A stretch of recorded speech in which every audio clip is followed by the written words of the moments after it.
తాకట్లో ఉన్న మీ బంగారాన్ని విడిపించి ఆ రోజు ఆన్లైన్ రేటుకి కొంటాం. Sharma gold company.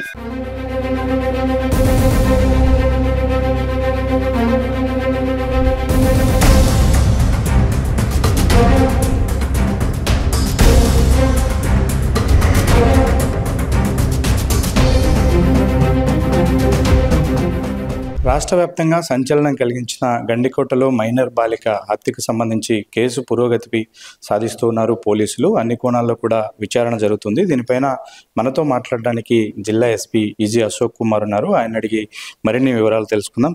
సార్, ఎప్పుడు లేనంత మీడియా అటెన్షన్ వచ్చింది. రాష్ట్ర వ్యాప్తంగా కూడా ఒక డిస్కషన్ జరిగింది. ఎందుకంటే మైనర్ బాలిక టూరిస్ట్ ప్లేస్ ఒకటి కావడం. ఎలా ముందుకెళ్తున్నారు ఈ కేసులో? ఎంతవరకు ఇన్వెస్టిగేషన్ కంప్లీట్ అయిందంటే ఏం చెప్తారు? 14వ తేదీ పొద్దుటూరులో ఒక బాలిక మిస్సింగ్ కేసు రిపోర్ట్ అయింది. దాన్ని బేస్ చేసుకొని కేసు రిజిస్టర్ చేయడం జరిగింది. రిజిస్టర్ చేసిన తర్వాత ఇన్వెస్టిగేషన్ కంటిన్యూ చేస్తే దాంట్లో భాగంగా మిస్ అయినటువంటి అమ్మాయి కిడ్నాప్కి గురి కాలేదు, ఇంకోటి గురి కాలేదు. వాళ్ళ లవర్తో గండికోటకి వెళ్ళినట్లుగా మనకు తెలుస్తుంది. సీసీ కెమెరాల్లో వచ్చినటువంటి ఆధారాల ప్రకారం 8:45కి గండికోటకి వెళ్ళినట్లుగా మనకు తెలుస్తుంది. ఆ తర్వాత వాళ్ళ స్నేహితుడు, అమ్మాయి వాళ్ళ స్నేహితుడు ఒక్కడే రిటర్న్ రావడం జరిగింది.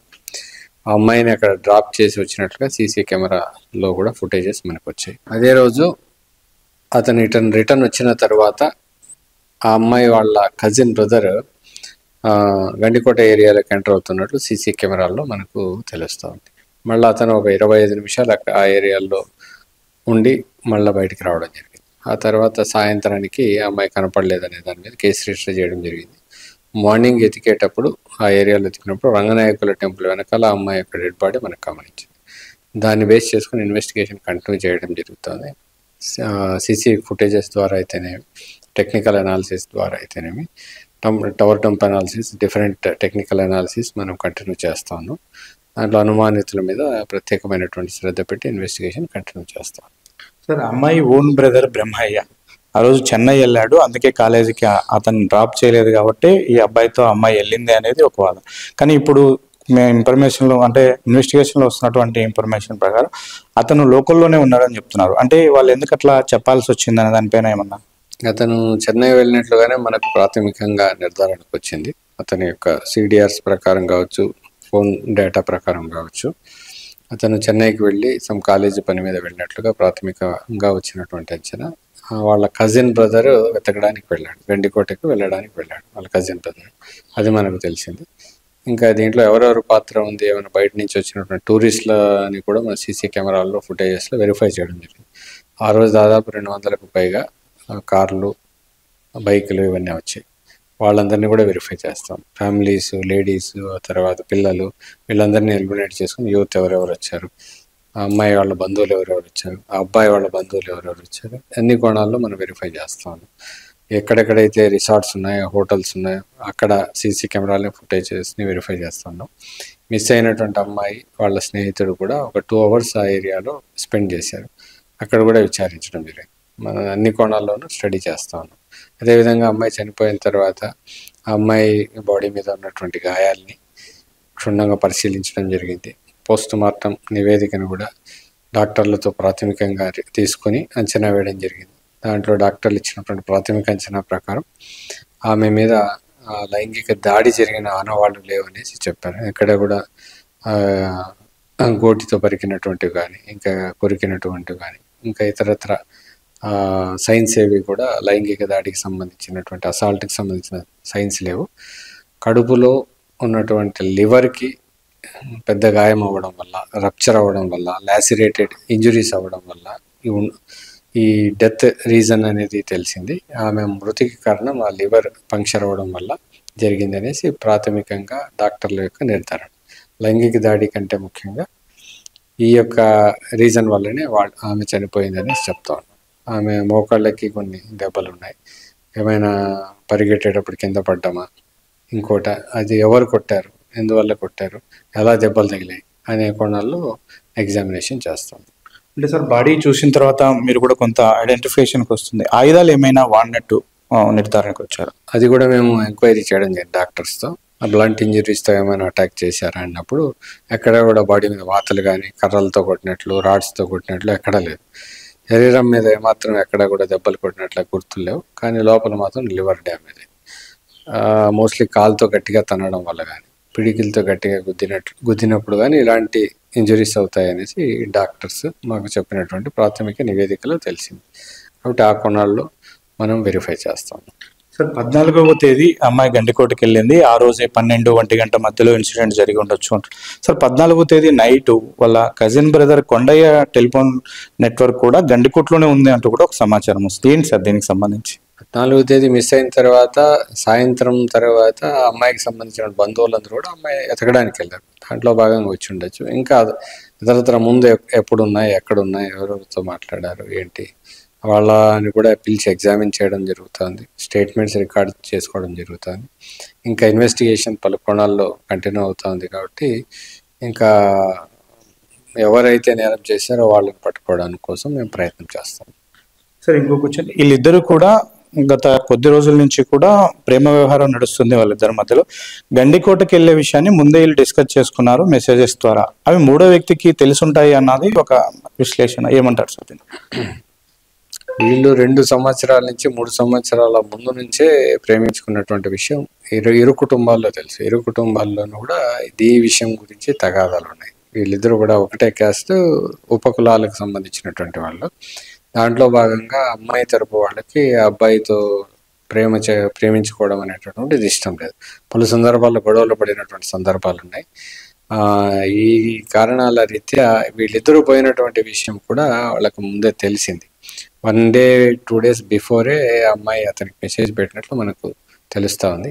ఆ విషయం ఎవరెవరికి తెలుసు, ఎంతమందికి తెలుసు, ఏంటనే యాంగిల్లో ఇన్వెస్టిగేషన్ కూడా కంటిన్యూ చేస్తూ ఉన్నాం.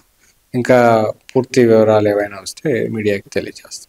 అంటే సార్ ఈ ఇన్వెస్టిగేషన్ ఆలస్యం అయ్యే కొద్దీ పోలీసుల సైడ్ నుంచి కూడా కొన్ని క్వశ్చన్స్ రైజ్ అవుతున్నాయి. అంటే ప్రజా సంఘాలు కానీ ఇవన్నీ 2 అవర్స్ అబ్బాయి రూమ్ లో స్పెండ్ చేశారు ఇద్దరు కలిసి అని అంటున్నారు. లైంగిక దాడి జరగలేదు అని ఇప్పటికే ఉన్నతాధికారులు డిసైడ్ చేశారు. ఏంటి సార్ ఈ యాంగిల్లో అంటే ఈ అనుమానాలు మీరు ఎట్లా నివృత్తి చేస్తారు?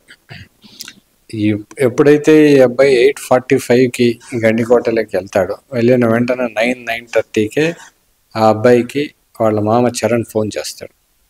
లోకేష్ వాళ్ళ మామ చరణ్ ఫోన్ చేసి, నీకోసం వాళ్ళు వెతుకుతా ఉన్నారు, నాకు కూడా కాల్ చేశారు, అమ్మాయిని తీసుకుని వెంటనే వచ్చేసే అనేసి కాల్ చేస్తాడు.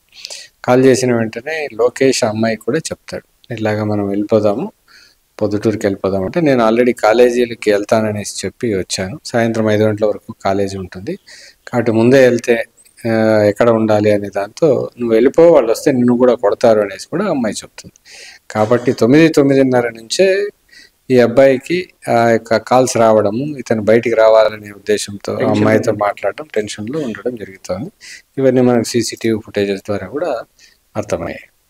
సరే, ఇప్పుడు సురేంద్ర వెళ్ళిందని బట్టి తను చెప్తున్నది, నేను మా అమ్మాయిని ఎత్తుక్కుంటూనే వెళ్ళానని చెప్పాడు.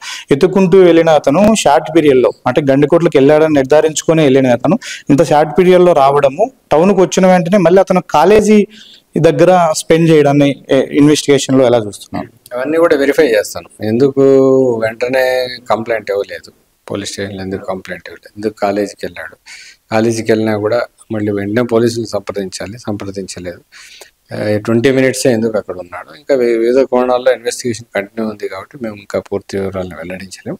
పూర్తి నివేదిక, పూర్తి వివరాలు వచ్చిన తర్వాత తెలియజేస్తాం. సార్ ఇంకొక యాంగిల్, అమ్మాయి మీద రీసెంట్ గా ప్రాపర్టీస్ కొన్ని రిజిస్టర్ అయ్యాయి, ఆస్తి విషయంలో కూడా అయి ఉండొచ్చు అనే ఇది ఉంది. సార్ ఏమన్నా ఆ ప్రాపర్టీస్ సంబంధించి ఏమైనా ఎవిడెన్సెస్? వెరిఫై చేస్తా ఉన్నాం. అమ్మాయికి సంబంధించి కుటుంబంలో ఏమైనా తగాదాలు ఉన్నాయా, ఆస్తులకు సంబంధించిన తగాదాలు ఉన్నాయా, ఈ ఆస్పెక్ట్స్ లో కూడా వెరిఫై చేస్తాను. కుటుంబంలో ఉన్నటువంటి అనుమానితుల్ని, కుటుంబ సభ్యుల్ని కూడా అందరినీ కూడా విచారించడం జరిగింది. మళ్ళీ పలు దఫాల్లో కూడా విచారించడం జరుగుతుంది. ఖచ్చితంగా దీన్ని ట్రేస్ అవుట్ చేస్తాము. But it will take some time. Why? Because ఫ్యామిలీకి సంబంధించిన మ్యాటర్ కాబట్టి, ఒక మా అమ్మాయికి సంబంధించిన మ్యాటర్ కాబట్టి, సెన్సిటివ్ ఇష్యూ కాబట్టి దీన్ని జాగ్రత్తగా డీల్ చేయాల్సి ఉంటుంది. సో చివరికి ఒక ప్రశ్న, కేవలము పోలీసులు సీసీ ఫుటేజ్ మెయిన్ రోడ్లో ఏదైతే ఉందో గండికోటకు ఒకటే వే అంటున్నారు, ఆ వేలో వచ్చిపోయిన వాహనాలనే అనాలిసిస్ చేస్తున్నారు, గండికోటకు వేరే మార్గాలు కూడా ఉన్నాయి, ఈ హంతకులు వేరే మార్గాల ద్వారా పారిపోయే అవకాశం ఉంటుందన్నది కూడా ఒక చర్చ. దానిపైన ఎలాంటి క్లారిటీ? ఆస్పెక్ట్స్ లో కూడా మేము వెరిఫై చేస్తాం. చుట్టుపక్కల గండికోట కొట్టాలు అనే గ్రామాలు ఉన్నాయి, ఇంకా మిగతా పల్లెటూళ్ళకు పోయే దారి ఉంది, ఒకటే వేరే దారి ఇంకొకటి ఉంది. ఆ ఆస్పెక్ట్ లో కూడా చుట్టుపక్కల ప్రాంతాల్లో మేము నిఘా పెట్టడం జరిగింది. సమాచారాన్ని ఇన్ఫర్మేషన్ నెట్వర్క్ డెవలప్ చేస్తూ ఉన్నాం. డిఫరెంట్ టవర్స్ ఎక్కడెక్కడ ఉన్నాయో ఆ ఆస్పెక్ట్లో కూడా టెక్నికల్ అనాలిసిస్ కూడా కంటిన్యూ అవుతుంది. ఖచ్చితంగా అటువైపు నుంచి వచ్చేటప్పుడు వెహికల్స్లో రావడానికి అవకాశం ఉండదు. కేవలం నడకబాటలోనే రావాల్సినటువంటి పరిస్థితి ఉంటుంది. కాబట్టి ఈ ఆస్పెక్ట్స్ అన్నీ కూడా వెరిఫై చేస్తాం. టోటల్గా గండికోట గ్రామస్తులు అక్కడ ఎవరెవరు ఉంటున్నారు, ఎంతమంది ఉంటున్నారు, వీళ్ళల్లో దాని బంధువులు ఎవరైనా ఉన్నారా, శత్రువులు ఎవరైనా ఉన్నారా, టోటల్ వేరియస్ డిఫరెంట్ యాంగిల్స్లో ఇన్వెస్టిగేషన్ కంటిన్యూ అవుతుంది. Will do our level best to detect the case. Sir, ఇప్పుడు సీసీ ఫుటేజ్లో రికార్డ్ అయిన ఒక బ్రదర్ సురేంద్ర, ఇంకొక కజిన్ బ్రదర్ కూడా కొండయ్య మీద కూడా ఎక్కువ పేరు వినిపిస్తుంది. ఫస్ట్ బాడీని గుర్తించడంలో కొండయ్య ఐడెంటిఫై చేశాడు అనే ఒక ఇది ఉంది. దాని మీద ఏంటి సార్ విషయం? ఆ ఆస్పెక్ట్లో కూడా ఎంక్వైరీ చేస్తున్నాం. ఎందుకంటే మనం పూర్తి ఆధారాలు లేనిది ఒక నిర్ధారణకు రాలేము. ముందస్తుగానే ఏ దాన్ని కూడా మనం డిస్క్రైబ్ చేయలేము. అంటే సార్, నిజంగానే కొండయ్య బాడీని చూపించారా సార్ పోలీసు? వాళ్ళే మనకు ఐడెంటిఫై చేసి, అంటే మా వాళ్ళు కూడా పోలీసులు కూడా వెతుకుతూ ఉన్నారు. ఫస్ట్ వాళ్ళకి కనిపించింది, అంత బుషెస్లో ఉన్నటువంటిది వాళ్ళకి కనిపించింది. బట్ ఏ ఆస్పెక్ట్లో కనిపించింది, ఎలా కనిపెట్టారు అనేటటువంటిది, అది అదృచ్ఛికమా లేకపోతే ఇంకా వేరే కోణాలు ఏమైనా ఉన్నాయనే ఆస్పెక్ట్లో కూడా వెరిఫై చేస్తాం. సార్, ఫైనల్గా ఒక క్వశ్చన్ ఏమనుకో, బయట చర్చ ఏంటంటే ఆ రోజు డిఐజీ గారు వచ్చారు, కేసు అంతా అటెన్షన్ అయింది, ఛేదించుతున్నారు అని డిస్కషన్ కొలిక్కొచ్చింది అన్నారు. సార్, ఒక ఇంపార్టెంట్ క్లూ దొరికింది, ఖచ్చితంగా దీన్ని ట్రేస్ అవుట్ చేస్తాం. ఎందుకని పోలీసులు అక్కడి నుంచి వెనకడిగేశారు? ఇంత డిలేకి గల కారణాలు ఏంటనే దాని మీద కూడా కొంత చర్చ జరుగుతుంది. డిలే ఏం లేదు, అప్పటికి కొన్ని వచ్చినటువంటి ఆధారాలతో కొంతమంది సస్పెక్ట్స్ని మనం ఐడెంటిఫై చేయడం జరిగింది. వాళ్ళు ఉండొచ్చు అనేసి ఒక ప్రాథమిక అంచనాకు రావడం జరిగింది. దాంట్లో భాగంగా మళ్ళీ పూర్తి స్థాయిలో వాళ్ళని విచారించిన తర్వాత వాళ్ళ రోల్ లేదని తెలిసింది. That is the only reason. At the same time ఇలాంటి కేసులు అనేటటువంటివి మనము ఫుల్ ఫ్లెడ్జ్డ్గా పూర్తి స్థాయిలో ఇన్వెస్టిగేషన్ చేయకపోతే చాలా ఇబ్బందులు వస్తాయి. కాబట్టి దీన్ని ప్రాపర్గా ఇన్వెస్టిగేషన్ చేయాల్సిన అవసరం ఉంటుంది. ఇంకా ఇప్పటికి 5 రోజులు 6 రోజులు అయింది. కాబట్టి మా ప్రయత్నం అన్ని రకాలుగా చేస్తూ ఉన్నాం. డిఫరెంట్ టీమ్స్ని మేము డిప్లాయ్ చేయడం జరిగింది. ఫోరెన్సిక్ టీమ్స్ కావచ్చు, డాగ్ స్క్వాడ్స్ కావచ్చు, బీడీ టీమ్స్ కావచ్చు, తర్వాత టెక్నికల్ అనాలిసిస్ టీమ్ కావచ్చు, ఇన్వెస్టిగేషన్ టీమ్, ఇంటరాగేషన్ టీమ్, ఇలాగ డిఫరెంట్ టీమ్స్ని మేము డివైడ్ చేయడం జరిగింది.